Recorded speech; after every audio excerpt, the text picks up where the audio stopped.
Assalamualaikum warahmatullahi wabarakatuh. My name is Nurul Salsabila and I'm a student of English Education class Pare-Pare semester 5. Now, I will read my resume by Brown's book 2000, Teaching by Principles and Interactive Approach to Second Edition. Chapter 2, A Methodical History of Language Teaching. In this chapter, we focus on method as the identifying chart order to learn from the historical characteristic of a century of modern language technique, teaching efforts. Next is approach, method, and technique. Before we continue, we must know about what is a method. About 4 decades ago, Edward Anthony in 1963 gave us a definition that has admirably withstood the test of time. His concept of method was the second of three hierarchical elements, namely approach, method, and technique. Method was described as an overall plan for systematic presentation of language based upon a selected techniques where the specific activities manifested in the classroom that were consistent with the method and therefore were, through their reformulation, Richards and Rogers made to principal contribution to our understanding of the concept of method. Number one, they specified the necessary elements of language technique teaching designs that had heretofore been left somewhat vague. Number two, Richards and Rogers nudged us into at last relinquishing the nation the separate definable discrete methods are the essential building block of methodology. So, Richard and Rogers' reformulation of the concept of method was solely conceived, however, their attempt to give new meaning to an old term did not catch on in the pedagogical literature. Next is changing winds and shifting sands. Albert McWhirter saw these changing winds and shifting sands as a cyclical pattern in which a new method emerged about every quarter of a century. Each new method broke from the old but took with it some of the positive aspects. Next is the grammar translation method. A historical sketch of the last 100 years of language teaching must be set in the context of a prevailing customary language teaching tradition. For centuries, there were few, if any, theoretical foundation of language learning upon which to base teaching methodology. In the Western world, foreign language learning in a school was synonymous with the learning of Latin or Greek. Next is Guin and the series method. Guin had to go through a very painful set of experiences in order to derive his insight. Having decided in midlife to learn German, he took up residency in Hamburg for 1 year. Next is the direct method. The basic premise of the direct method was similar to that of Quinn's series method, namely that second language learning should be more like first language learning, lots of oral interaction, spontaneous use of the language, no translation between first and second language, and little or no analysis. Richards and Rogers summarize the principle of the direct method as number one. Classroom instruction was conducted exclusively in target language. Number two, only everyday vocabulary and sentences were taught.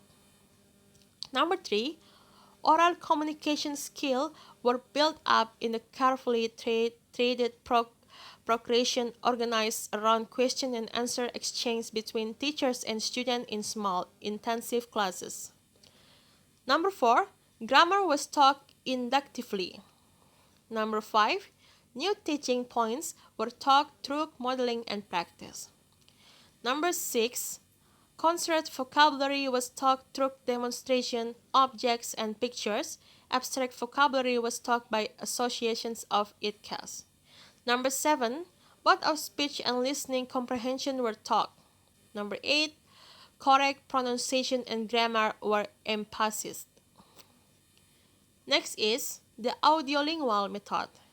The characteristics of the ALM or the audiolingual method may be summed up in the following list from Prater and Salsabila in 1979. Number 1, new material is presented in dialogue form. Number 2, there is dependence of mimicry, memorization of set phrases, and overlearning. Number 3, structures are sequences by means of constructive analysis and talk-ons at time. Number 4, structural patterns are taught using repetitive drills. Number 5, there is little or no grammatical explanation. Grammatical is taught by inductive analogy rather than by deductive explanation. Number 6, vocabulary is strictly limited and learned in content. Number 7, there is much use of tapes, language labs, and visual aids. Number 8, great importance is attached to pronunciation. Number 9, very little use of the mother tongue by teachers is permitted. Number 10, successful responses are immediately reinforced. Number 11, there is a great effort to get students to produce error-free utterances. Number 12, there is a tendency to manipulate language and disregard content. Next is cognitive code learning. Cognitive code learning was not so much a method as it was an approach that emphasizes a conscious awareness of rules and their application to second language learning. It was a reaction to the strictly behavioristic practice of the ELM and ironically returned to some of the practice of the grammar translation. Next is designer methods of the spirited 1970th century. 1.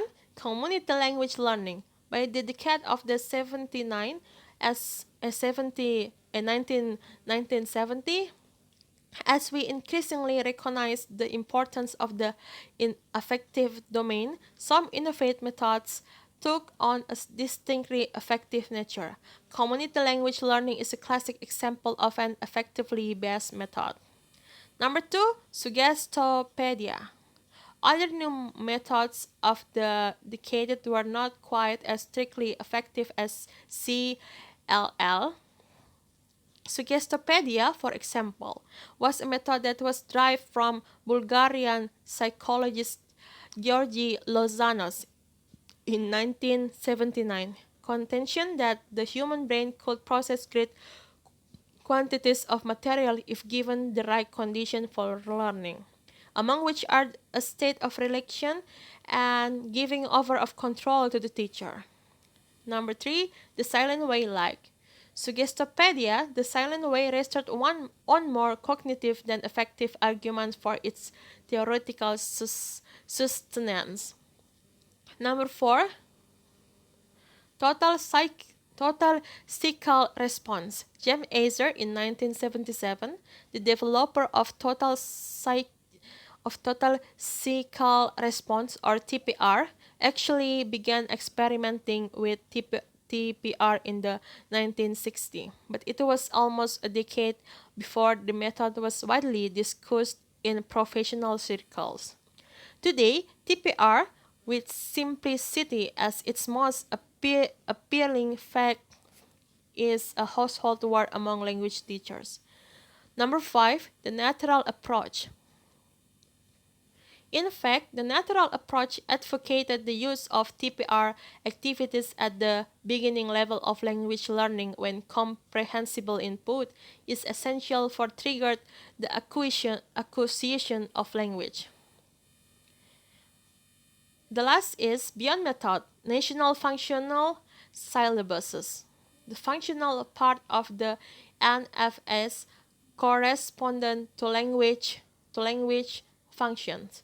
Curricula were organized around such functions as identifying, reporting, denying, accepting, declining, asking permissions, apologizing, and etc. Fan E.K. and Alexander list some 70 different language functions. In Brown, 1999, for example, the following functions are covered in the first several lessons of an advanced beginner's textbook. Number 1, introducing self and other people. Number 2, exchanging personal information. Number 3, asking how to spell someone's name. Number 4, giving commands. Number 5, apologizing and thanking. Number 6, identifying and describing people. And the last number is asking for information. So, this is my resume, and I'm sorry if there are mistakes in my resume. Thank you very much. Wassalamualaikum warahmatullahi wabarakatuh.